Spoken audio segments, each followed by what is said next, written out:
ஏழாம் பொருத்தம். ஏழாம் பொருத்தம் என்று அடிக்கடிக்கு யாராவது சொல்லிக்கொண்டு கேட்டிருப்பீர்கள். அதாவது கணவன் மனைவிக்குள் அடிக்கடி ஏற்படும் சண்டைகள், சச்சரவுகள், நண்பருக்குள் ஏற்படும் வாக்குவாதங்கள் என எங்கெல்லாம் பிரச்சனைகள் உண்டாகிறதோ அங்கே எல்லாம் இந்த வார்த்தை கேட்டுக்கலாம். அது என்ன ஏழாம் பொருத்தம்?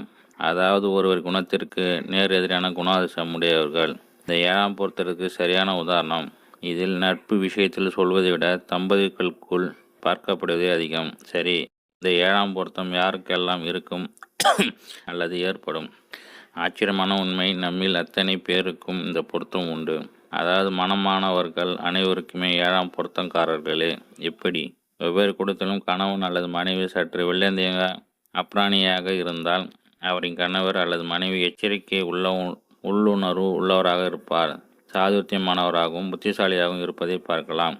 உதாரணமாக, கணவர் யாரையும் நம்பும் மனிதராக இருப்பவராக இருந்தால் அவரது மனைவி ஒரு பார்த்தவுடன் எடை போட்டு விடுவார், அவர் நல்லவரா கெட்டவரா என்று. இதுதான் ஏழாம் பொருத்தம். பொது ஜாதக ரீதியாக பார்ப்போம். ஜாதகத்தில் ஒவ்வொரு கட்டமும் ஒவ்வொரு குணதேசத்தை காட்டும். அது மட்டுமல்ல, ஒரு கட்டத்திற்குள் அது ஏழாம் இடம் எதிர்குண அதிசயத்தை காட்டும். உதாரணமாக, சூரியன் மேஷராசியில் உச்சம், அதே நேர் எதிர் ஏழாம் இடவன் துளாராசியில் நீச்சம். உச்சம் இருமடங்கு பலம், நீசம் முற்றிலும் பலம் இழுத்தல். குரு பகவான் கடகராசியில் உச்சம், அதுக்கு நேர் எதிரான ஏழாம் ராசியான மகரத்தில் நீசம். இப்படி ஒவ்வொரு ராசி கேட்டமும் தன் வீட்டிற்கு ஏழாம் இடம் எதிர்வினை செய்யும், அதாவது எதிரான செயல்களை செய்யும். ஒரு வீடு நன்மை என்றால் ஏழாம் இடம் தீமை. ஒரு வீடு மந்த புத்தி என்றால் ஏழாம் இடம் புத்திசாலி. வீரம் என்ற சொல் எதிர்விடை கோழை.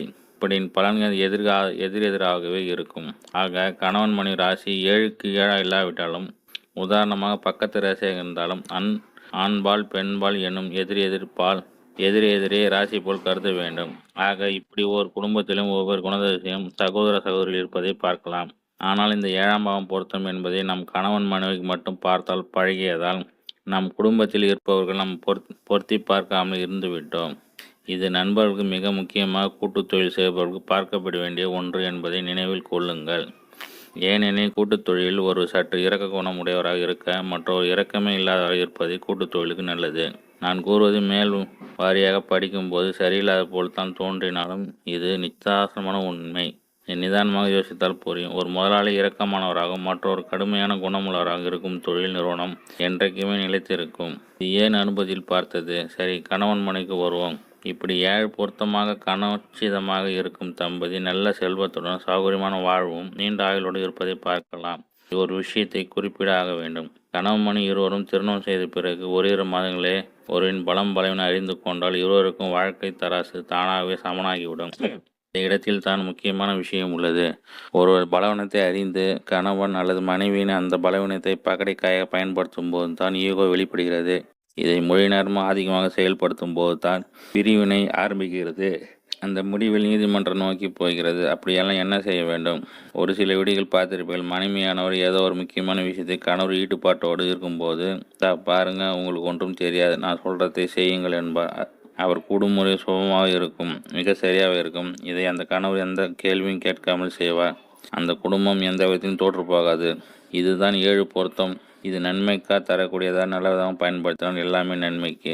அப்படியான சண்டை சச்சரவு அது வெளி தோற்றத்துக்கு அப்படி தெரியும். உண்மையில் இது இருவருக்கும் ஒருவர் மீது ஒருவர் உள்ள அண்டர்ஸ்டாண்டிங் என்பது அவர்கள் மட்டும்தான் தெரியும் ரகசியம். சரி, ஒரு ரகசியம் சொல்கிறேன். பெண்களுக்கு தலையாணி மந்திரம் என்கிறார்களே, அது எப்படி செயல்படுது? உண்மைத்தான். உங்கள் கணவர் இடது காதில் சொல்லப்படும் எதுவும் மந்திரமாக மாறி நிறைவேறும். வலது காதில் சொல்லப்படும் எதுவும் நிராகரிக்கப்படும். செயல்படுத்தி பாருங்கள். குரு மந்திரம் வலது காதில் வழங்கப்பட வேண்டும். அது நிலைத்த பலன் வழங்கும் என்பதை அறிந்தவர்கள் தானே.